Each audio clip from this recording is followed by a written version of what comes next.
झारखंड में पटाखा बैन नहीं है, एक एटम बम फूट सकता है। राज्यपाल रमेश बैस के इस बयान ने झारखंड में फिर से एक बार सियासी सरगर्मी बढ़ा दी है। जेएमएम कई आरोप राजभवन, राज्यपाल और बीजेपी पर लगा रही है। इस वक्त हमारे साथ मौजूद हैं बातचीत के लिए बीजेपी प्रवक्ता प्रतुल सहदेव जी। प्रतुल जी, राज्यपाल ये तीसरी बार जो चुनाव आयोग का मंतव्य है और लिफाफा जो नहीं खुल रहा है उसको लेकर के बयान दिया है, इस पर सियासत शुरू हो गई है और पूरा आरोप जेएमएम का बीजेपी और राज्यपाल पर है।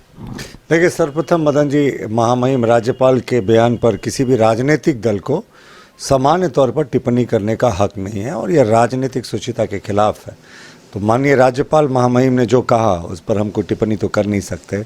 अब जेएमएम स्वतंत्र है, जेएमएम को तो ऐसे भी राजनीतिक मर्यादा उन्हें कितनी अच्छे तरीके से आती है ये बात तो हमसे बेहतर आप लोग भी जानते हैं।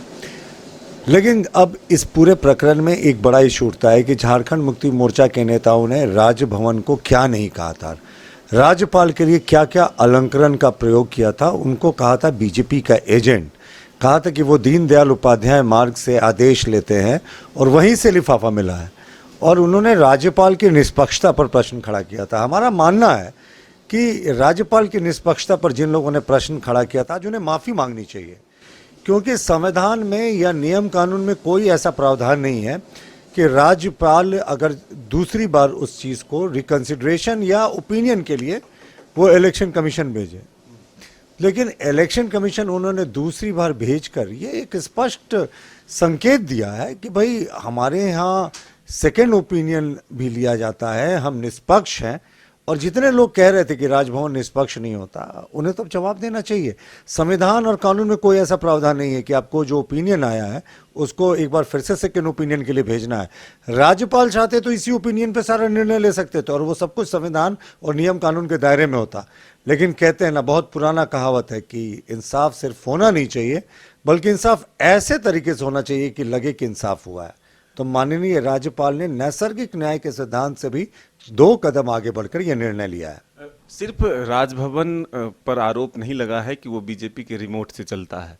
जितने भी संवैधानिक संस्थाएं हैं, चाहे सीबीआई हो, ईडी हो, इनकम टैक्स हो, सभी संस्थाओं पर सवाल उठ रहा है और लगातार जो विपक्ष है, केंद्र के खिलाफ जो राजनीतिक दल हैं, वो आरोप लगा रहे हैं कि बीजेपी सभी संस्थाओं का दुरुपयोग कर रही है, चाहे वो कई मामले का उदाहरण भी दे रहे हैं। अब देखिए, सीबीआई से बात शुरू करते हैं। सीबीआई को पिंजड़े में कैद तोता की संज्ञा सुप्रीम कोर्ट ने दी थी। बड़ा फेमस उनका स्टेटमेंट था। उस समय किसकी सरकार थी? यूपीए की सरकार थी। उसके बाद जो सीबीआई का प्रमुख होता है उसको नियुक्ति के लिए एक पूरी समिति बनाई गई, जिसमें चीफ जस्टिस ऑफ इंडिया, प्रतिपक्ष के नेता, सब लोग शामिल होते हैं। तो हमारे समय में तो एजेंसीज के प्रमुखों की जो नियुक्ति हुई है पूरी निष्पक्षता के साथ हुई है। ईडी की बात करते हैं तो ईडी को तो कांग्रेस गवर्नमेंट ने बहुत पहले बनाया था, 2004 या 2005 में, जैसे मेरी याद है। लेकिन ईडी को सचमुच जो पावर दिया गया था वो 2018 के आसपास दिया गया था, जब prevention of money laundering act में संशोधन किया गया था और ईडी को रेड करने की, सीजर करने की और गिरफ्तार करने की शक्तियां दी गई थी। उसके बाद से ईडी सक्रिय हो गया और जो 1 लाख करोड़ के आसपास की संपत्ति को ईडी ने अर्जित संपत्ति को जो ईडी ने जब्त किया है वो क्या गलत था? और अभी जो यहाँ एक अधिकारी के सीए के घर में रेड हुआ, 25 करोड़ रुपया पकड़ाया, तो क्या वो कोई और किसी ने लाकर पैसे रख दिए थे? मुख्यमंत्री के अत्यंत करीबी पंकज मिश्रा के सहयोगियों के घर से 9 करोड़ रुपए की बरामदगी होती है, तो क्या वो भी पैसा ईडी ने खुद लाकर रख दिया था? तो एजेंसियां तो कार्य करेंगी जब इतना भ्रष्टाचार इस प्रदेश में है। ईडी का आकलन है कि सिर्फ एक डिस्ट्रिक्ट में 1000 करोड़ का माइनिंग घोटाला हुआ है और झारखंड में ऐसे 14-15 जिले हैं जहां कोयला और आयरन ओर और पत्थरों की यहाँ माइनिंग होती है। तो आप सोच सकते हैं ये घोटाला तो 14-15 हज़ार करोड़ का है। तो एजेंसियों को जब भी प्रमाण मिलेंगे वो कार्रवाई करेंगे। लेकिन ये भी आरोप है कि सिर्फ गैर बीजेपी शासित राज्यों में ही भ्रष्टाचार है। क्या बीजेपी शासित जो इतने राज्य हैं वहाँ एक भी गड़बड़ियां नहीं हो रही? 2 चश्मे से क्यों ये संवैधानिक संस्थाएं देख रही? नहीं, बिल्कुल 2 चश्मे से नहीं होता। मैं आपको उदाहरण देता हूँ।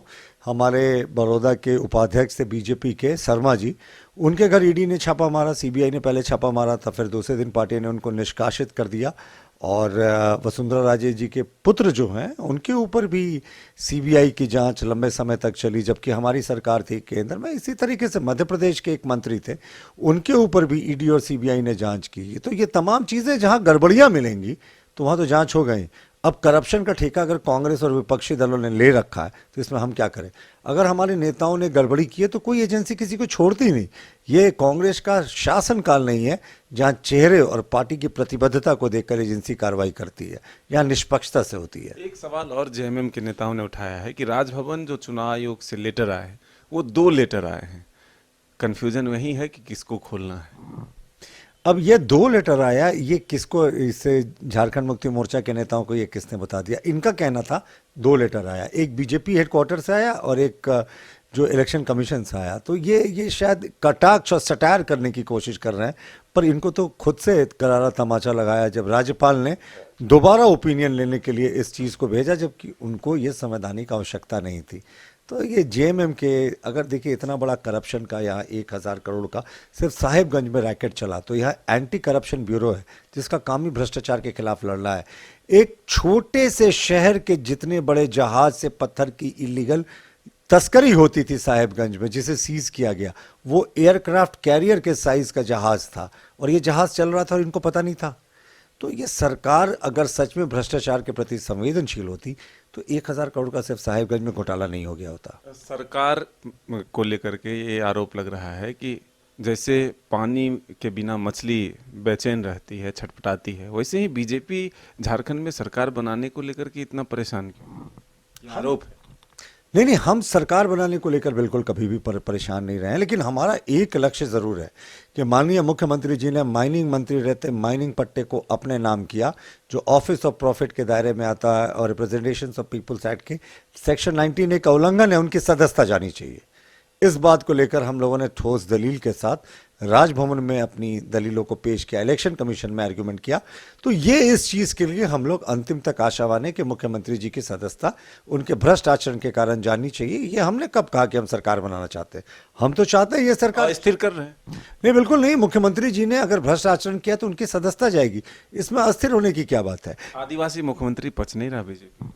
ये तो आदिवासी मुख्यमंत्री इनको भी नहीं पचा था। जब अर्जुन मुंडा आदिवासी मुख्यमंत्री थे तो हेमंत सोरेन ने उनसे समर्थन वापस ले लिया था, तो उस समय ये प्रश्न क्यों नहीं उठा था? देखिए, भ्रष्टाचार को आप किसी समाज विशेष से जोड़कर नहीं देख सकते, और हम तो चाहते हैं ये सरकार 5 वर्षों तक चले, क्योंकि इस सरकार ने जितना भ्रष्टाचार किया, अगर ये 5 वर्षों तक चलती रहेगी तो माननीय मुख्यमंत्री हेमंत सोरेन जी ये सोरेन डायनेस्टी के बहादुर शाह जफर साबित होंगे। बीजेपी पर यह आरोप लग रहा है कि ये पूंजीपतियों के लिए काम करती है, लेकिन हेमंत सरकार गरीबों के लिए काम करती है, इसलिए गरीब का बेटा पच नहीं रहा और सरकार के कामकाज भी बीजेपी को पच नहीं। जी बिल्कुल, गरीबों के लिए हेमंत सरकार काम करती है। पंकज मिश्रा जैसे गरीब जो व्यक्ति थे वो आज ईडी के शिकंजे में है, उनके ऊपर अरबों रुपए के भ्रष्टाचार का आरोप लगा।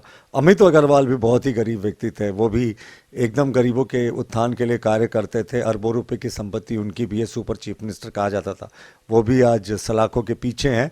और प्रेम प्रकाश भी तो बहुत ही गरीब व्यक्ति का बेटा था, गरीब बेटा था, वो भी आज ईडी की सलाखों के पीछे है। और तमाम जितने गरीब लोग हैं इस सरकार में, जिनको सरकार गरीब मानती है, अगर ऐसे गरीब लोग झारखंड में होने लगे तो हमारा पर कैपिटा इनकम तो कहीं और चला जाएगा। क्या लग रहा है कि छठ के बाद सचमुच एटम बम फटेगा? नहीं, देखिए, ये छठ के बाद हो या ना हो ये हमारा नहीं मानना। हमारा मानना है कि हमने बड़े स्ट्रॉन्ग दलील दी है कि मुख्यमंत्री जी की सदस्यता जानी चाहिए और देर सवेर इनकी सदस्यता जाएगी। तो ये थे प्रतुल सहदेव, जो तमाम विषयों का विस्तार से चर्चा किया और जवाब भी दिया। साफ तौर पर कहना है कि सरकार ने अगर गलती की है तो उसकी सज़ा उन्हें मिलनी चाहिए। मुख्यमंत्री हेमंत सोरेन की सदस्यता भी जानी चाहिए। अब राजभवन का विशेषाधिकार है कि कौन से लेटर आए हैं, या लेटर को खोलना है या नहीं खोलना है, ये सभी राज्यपाल के विशेषाधिकार है। अपने सहयोगी राजा के साथ मदन सिंह, न्यूज बायोस्कोप रांची। दिवाली धनतेरस के पावन अवसर पर गोदरेज इंटीरियर बरियातू लेकर आए हैं the great India furniture fest. इस फेस्ट से अलमीरा, फर्नीचर, मैट्रेसेस, बेडशीट, वॉलपेपर और डोर मैट लेकर जाएं, अपने घर को खूबसूरत बनाएं। फर्नीचर की खरीद पर सुनिश्चित उपहार। पधारे प्रिया सेल्स का गोदरेज इंटीरियर बरियातू रांची।